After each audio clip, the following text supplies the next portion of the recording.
или ще поведе по-рано в двубоя. Германа по принцип е що годен неудобен съперник за Реал Мадрид напоследък, а Лукас Алкарас при всички положения се е подготвил добре за матча и е направил така, че футболистите да бъдат достатъчно организирани в собствената половина. Да видим Реал Мадрид как ще се справи при това статично положение. Трета минута на матча, Пипи ще изпълнява корнера. Ето го центрирането към далечната града. Нарушение срещу Анхел Ди Мария от страна на Момо Фатао. Да видим къде ще играе Анхел Ди Мария след закупуването на Гарет Бейл.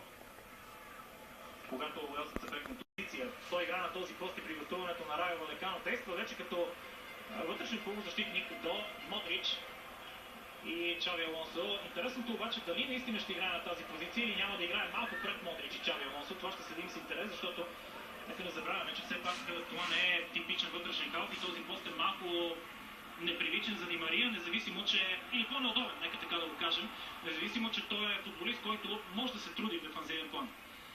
Тъч полза на Реал Мадрид, не успя Йосеф Ел Араби да достигне това подаване. Пепе. Варани Кедира продължава да лекуват контузии за Реал Мадрид. Фабио Контрал попада в състава, но остава на пейката. Сега подаване на Модрич към Карим Бензема. Изпревари там Роберто, централния нападател на кралски клуб. Повече от 100 гола вече за Реал Мадрид има Бензема. Вижте подаването на Модрич. Малко по-силно вето.